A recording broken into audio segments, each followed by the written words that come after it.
Racing 112! Racing 112. Pass as many race cars as you can without crashing into them. This game is awesome! So, this was a television video game with built-in software for home use. Japan only. What does that mean? This was basically, so, in the 70s, there was a somewhat common, thing of releasing, like, basically a little television with an attached and built-in game. Like, just one game. Like, I can't say that this was before home gaming consoles, because the Atari existed. Right. Various different Ataris existed. So many different Ataris existed. Yeah. But it was still a thing that, they would release, like, just a little, basically a TV that was just used for one, maybe a handful of games. That, and it was, like, the only things that were programmed into it, because a lot of, like, having swappable cartridges makes a much more complicated design space. Right. For designing the electronics and such. So this was something that Nintendo made and released in the 70s, was Racing 112. It was just this little game with a TV with a built-in game. So, did it also function as, like, a TV? I don't know. Sidebar might say. Okay. We didn't actually talk about the game. Well, it looks like an Atari game, and it's basically you need to avoid the things. But... Mario Clash! Oh, yeah. Throw the shell and knock the target off the ledge. This rules! Well... Virtual Boy, game console with viewer that had 3D effects. Pour one out for Gunpei Yukoi. Yeah. So, the Virtual Boy, in its eye-searing red glory.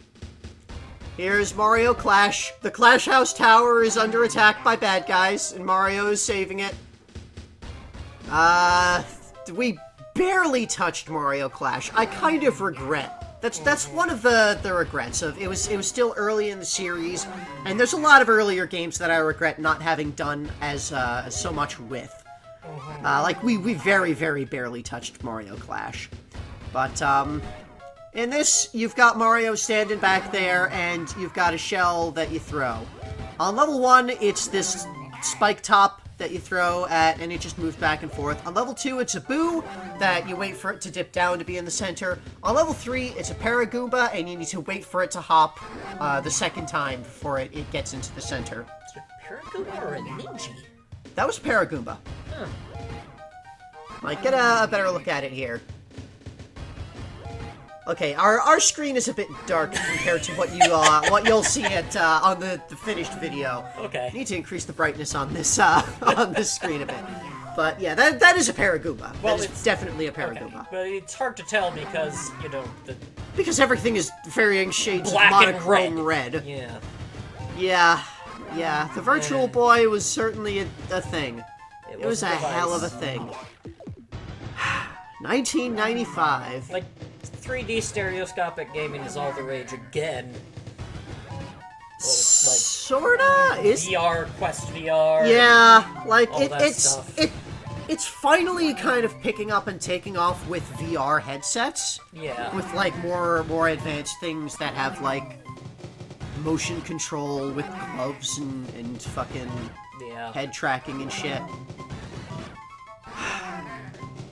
Personally, I don't really like the whole 3D thing myself. Like, I find that playing with 3D effects gives me a headache after a little bit. I prefer to just have a screen that you look at. Most people get headaches, actually.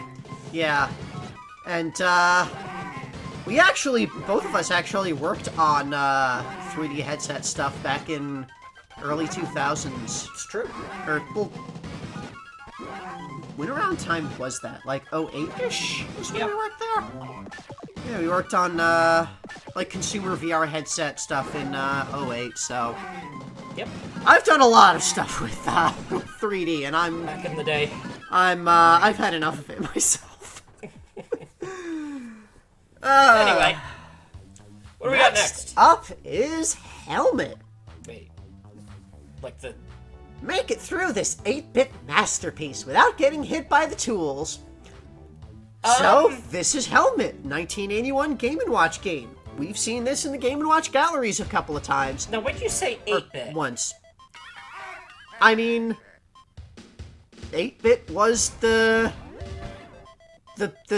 amount of memory space it had, I guess. Anyway, this is Helmet. So, we've done Helmet before. The goal of the microgame is to enter the house, the shed on the right there, without getting hit by any of the tools falling from above. Right. I really did not like this microgame, because there isn't enough time to see the tools falling.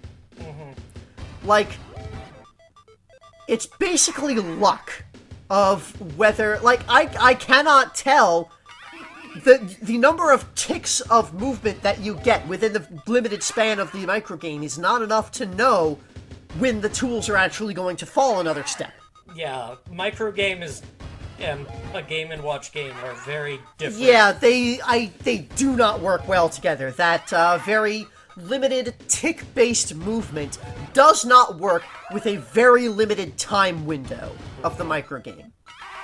I personally would like to point out that it is still not an 8-bit game. It is clearly a 2-bit game.